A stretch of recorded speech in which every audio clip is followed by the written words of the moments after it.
Say yes to new beginnings. Yes. Say yes to new standards of excellence. Yes. Say yes to engaging reportage with a difference. Yes. Introducing Yes International Magazine.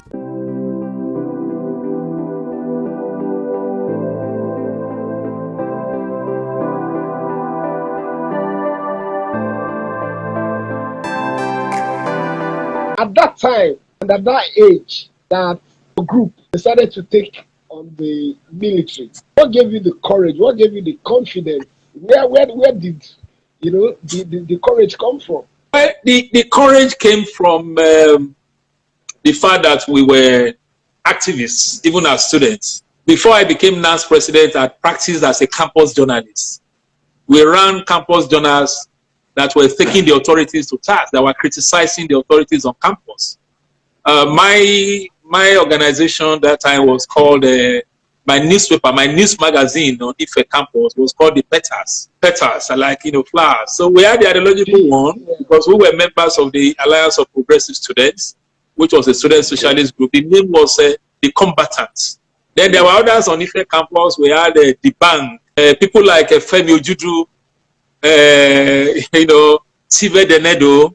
They were, campus journalists writing for the Bang newspaper. I think Dr. Adekombi also wrote for the Bang. Then we had the Cobra. That was the one that really, was the one that used to expose all the bad things on campus. That was the one that was biting them. We had the Cobra. And I remember that the Buhari regime at the stage said that the Cobra was banned because he thought that the Cobra was a radical students magazine. So Sam Omasaye was, I think was in maybe the bank also. They had a wonderful group. So that was how we were. So even without being in the union, we were activists practicing campus journalism. And one interesting thing you will discover is that the University of Ife, and now Obafemi Awolowo University, well, in our time, didn't even have a department of mass communication. But look at the journalists that have come out of Ife. Dapo Yomi was a campus journalist. Wale Adekunle, a professor of Greek now, who was my second now, was a campus journalist. We were just that kind of generation. Then secondly, we had the confidence because our student unions were very, very strong. We were used to being accountable. As SecGen of the Students' Union and as members of the executive, we had to present our budgets. We had to tell the Student Representative Council, because it was a parliamentary system, how much we will spend and how we will spend the money. And they will take us to task. You would have to defend, your budgets. We had a tradition where there was some degree of tolerance of independence in unionism. So with that, and then we had the Patriotic Youth Movement of Nigeria, which was the umbrella body for all kind of radical leftist organizations. So that was the kind of thing that gave us the confidence that we could take on the military. But we were also intellectually armed in the sense that for every criticism we made of government, in those days, government used to release the budget towards the end of the year. Although President Buhari has just released the budget now, but in those days it used to be around December. One of the things we used to do is we would take a copy of that budget. We'll sit down, analyze, and look at the provisions, particularly as regards to education, and then we'll come up with a statement criticizing the budget. In fact, we were in Lagos on December 31st or so to address a press conference on President Shehu Shagari's government, not knowing that the Buhari government had struck. So it was that kind of enabling environment. And then we looked around us, we had organizations we could rely upon. ASU was also very, very radical, Academic Staff Union of Universities. Led then by some leftist elements. People like Dr. Biodun Cheifo, the Professor Gigi Dara, who was at the book presentation yesterday. He was ASU secretary at Ife. Just because he issued a statement supporting our boycott of classes, they picked him up and put him in detention. We had the likes of Professor Toyi Olorode, Dr. Segun Oshoba. So, it was a period when ideas flourished. when student unions, student clubs, student organizations, including social ones, would bring politicians to the campus to come and talk on national issues, and they dare not refuse to come. And when they come, they dare not refuse to answer questions from students.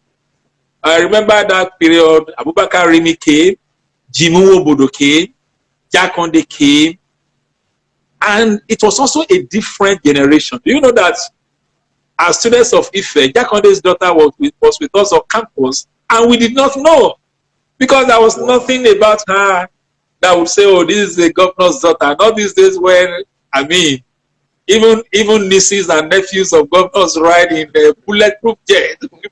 Jeez, you know.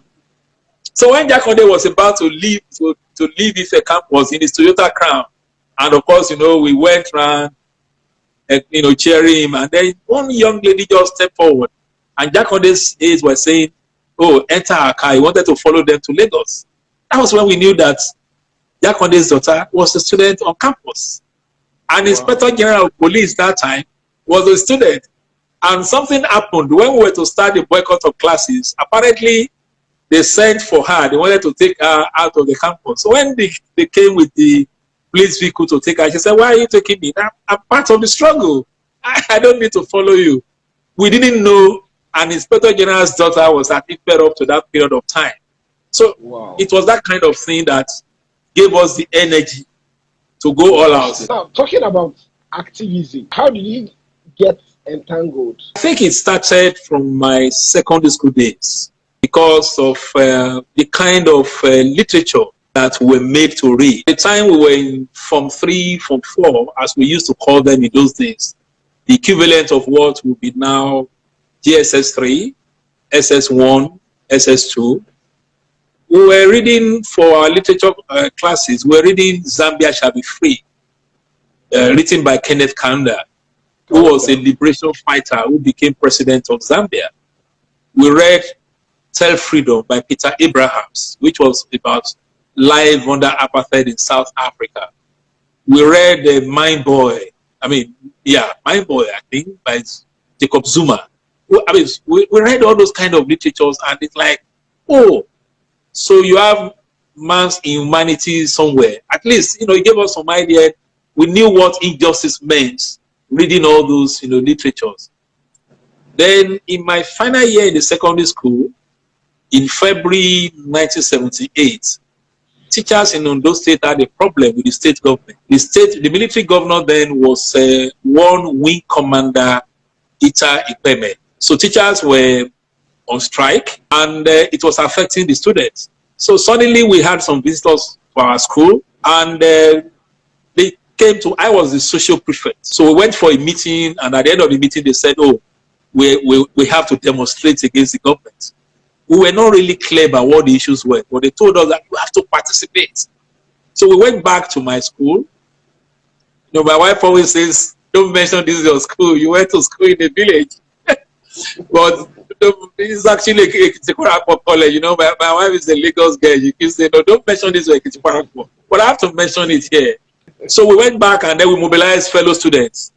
And in February 1978, we trooped out to the streets in Ondo State as young students, secondary school students, demonstrating. We were looking for things to damage. I think we went to the post office and broke some louvers just to show that we were part of their looter. And then the schools were shut down. We were sent home. It was a terrible year for us because a few months earlier, the school football team had been involved in an accident. We lost some students and were asked to go. So that was February 78. And then April 78, Ali Must Go happened. You know, it was like ours was a dress rehearsal, and we were just sent home. In fact, we only returned to school just a few weeks to our final West African school certificate. So those were the early introductions. Then around 1978-79, ban on politics was lifted, and I got involved in the politics of Awolowo. And this was also through the influence of my senior brother, Ayodele Arogundade. We just went around and we registered as members of the youth wing of the Unity Party of Nigeria. Not in another village, in another city. This time in the village where I actually come from. And we told the party leaders then, I'm sure as well as you will know Titilayo Ajanaku. She used to live in Ilesha Ijebu-Jesha. She was the leader of the Unity Party of Nigeria in that area, along with late Oluwadamilare Awe, who at the time was chairman of Ilesha local government. So they were the leaders. So we went to them and they registered us and we asked them, how much are we going to be contributing every month?